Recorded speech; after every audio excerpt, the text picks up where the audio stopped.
So this is Cory Minor. Cory Minor is gonna impose propose a question to Seventh-day Adventists, and we are Seventh-day Adventists. So let's listen to the question and respectfully respond to his question. Jesus is asked about what's the greatest commandment. Let's go to Matthew 22. I want you to see if you notice something.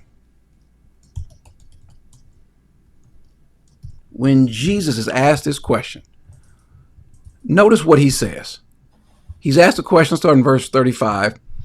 One of them, a lawyer, asked him a question, testing him. Teacher, which is the great commandment in the law? Well, what are we speaking about? Are we speaking about when he says the great commandment? Do you all believe that especially I would love to see you Seventh-day Adventists, or anyone else, do you all believe that he's talking about the 10 commandments? Do you all think that he's asking Jesus about which of the 10 commandments should we keep? Notice what Jesus' response was. He said to him, you shall love the Lord your God with all your heart and with all your soul and with all your mind. This is the great and foremost commandment. The second is like it. You shall love your neighbor and yourself. On these two commandments depend the whole law and the prophets. Now, I wish someone would pay attention now. Here is the time to pay attention. When Jesus is asked this question, he says, love the Lord with all your heart. 2, he says, love your neighbor. Here's a question for everyone in the chat. Which part of the 10 commandments do we find that? Where in the 10 commandments are we told to love the Lord and to love your neighbors? Let me drink some of my coffee while I wait for y'all to find this, because you won't. All right, we can help him out. Let's help him out. All right, let me mute everybody. Don't drink too much coffee. You're gonna get your caffeine way too high. But here's the thing. What is he actually saying?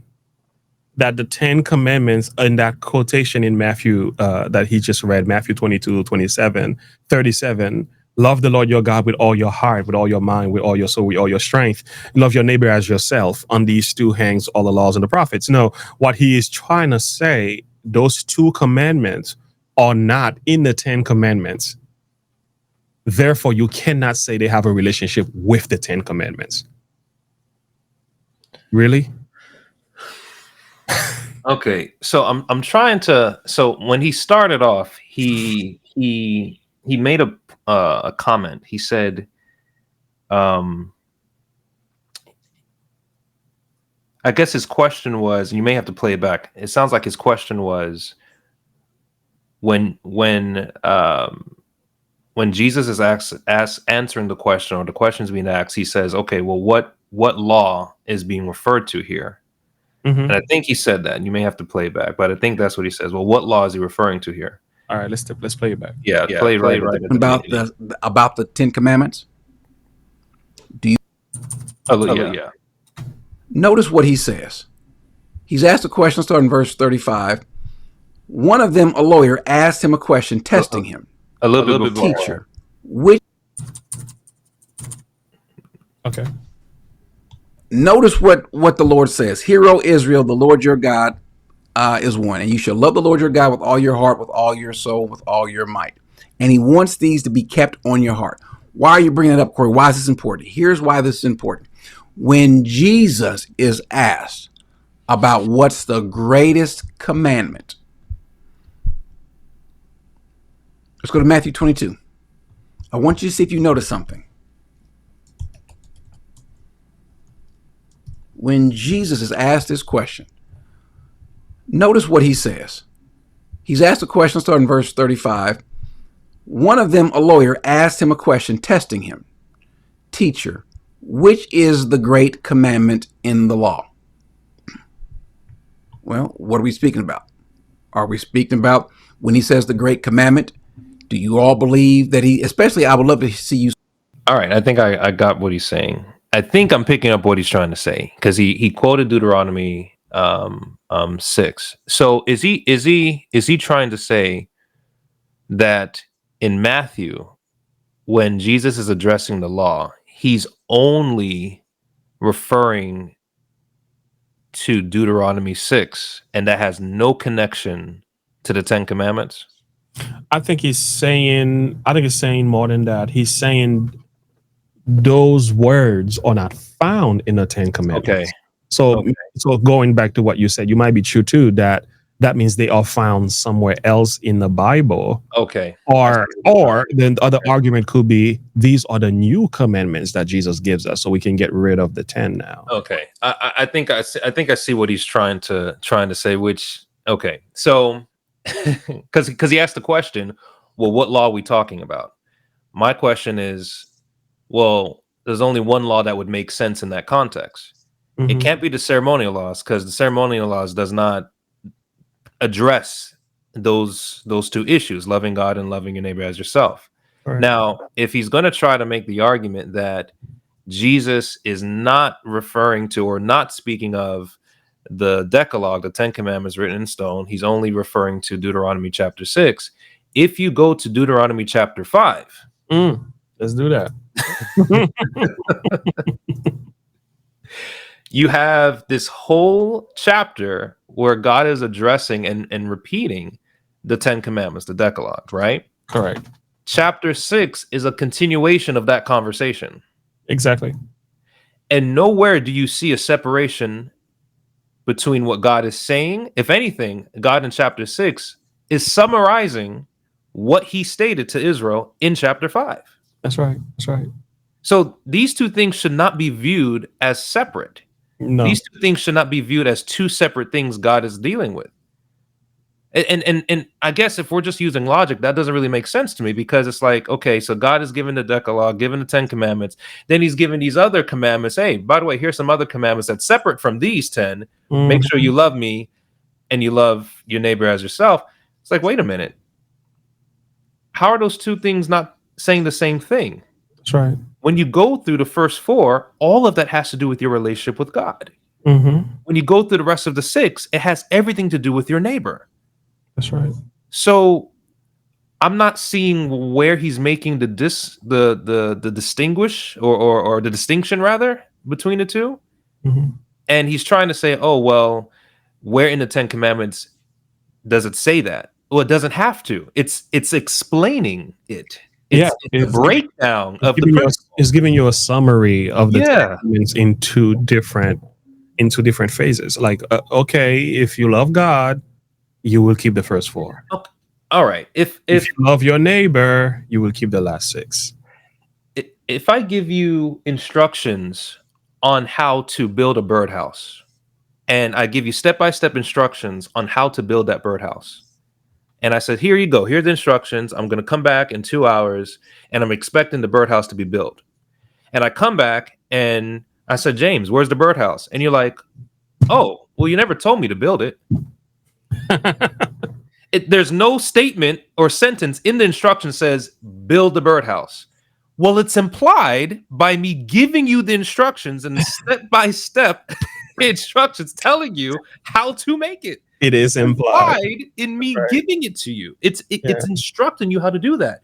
Yeah. So if you come to me and say, well, you never explicitly said, you never said the words build the birdhouse, therefore, how was I supposed to know that's what you wanted me to do? Yeah. Now we're getting into the realm of like, okay, are we not using like logic here and just reasoning? And this is not to be insultive to our brother at all, but it's like, come on, guys, we can use our brain and recognize that if someone is explaining something to us, we can see that this person's trying to communicate something, imply something.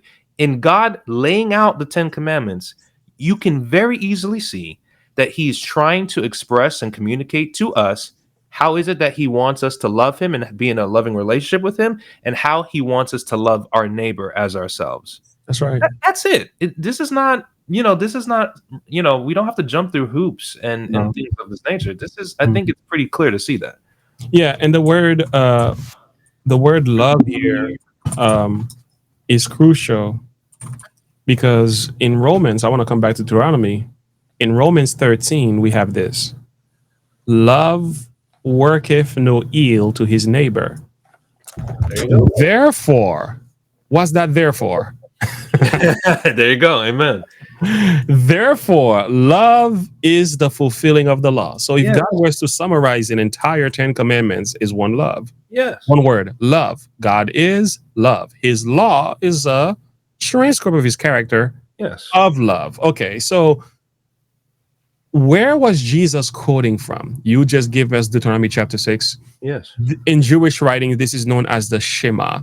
It is considered the central theme of their faith is the Shema. This is repeated every Sabbath in Jewish homes until today. And you get the idea of loving God all highlighted here. Jesus quoted from two different passages in the Old Testament. Yes. During this passage, like you've said, the discussion was based on Deuteronomy chapter 5. And along that Deuteronomy chapter 5, we have the 10 commandments. And in the 10 commandments, God was speaking a little bit more about his relationship with his people, them being obedient, walking in his ways and everything like that. And then here is giving a summary of what that is by loving him. So this is a continuation, just like you've said. But when you go to Leviticus now, because the second phase of Jesus' quotation came from Leviticus chapter 19. Yes. So when you get to Leviticus chapter 19, Jesus is doing, the Bible is doing the same exact thing. Yep. There is this element of treating your neighbor aright, calling out apostasy, homosexuality, idolatry. All of these things are mentioned, but it's also talking about loving your neighbor. So among the rules of loving your neighbor, when you draw down to verse 18, that's how you discover this. This is where Jesus is quoting from. Thou shalt not avenge, nor bear any grudge against the children of thy people. Thou shalt love thy neighbor as thyself. So if you were to do some contextual study, what you're going to find, some of the principles laid out from the prior verses has to do with loving out each other, caring for one another, avenging one another, no fornication, bestiality, abusing of one another. And then you get to verse 18, he's just summarizing the thought. Love your neighbor as yourself. And then when you go to the book of Luke, for example, I think it's Luke chapter 6, about verse 31, you also see the echo of that same phrase. And this is repeated. Even the world says this all the time. There it is right there. You will do. The King James is terrible when it comes to this verse, I'll be honest. Because there you go. I think, as you wish that others will do to you, do so to them.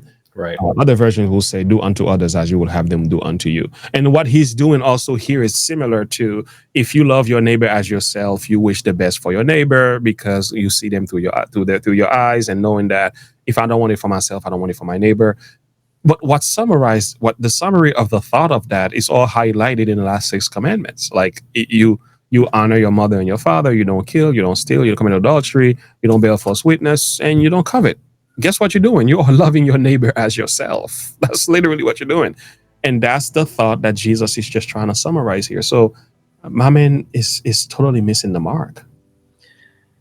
Yeah, like I said, I'm not understanding really, and I want to better understand to see where he sees the distinction between the two. And again, we don't we use our brains. We can, everything does not have to be spelled out for us to understand what's being communicated. No. Yeah. And so a little bit of intellect, common sense, and theology. Yeah. And it can go a long way. Yeah.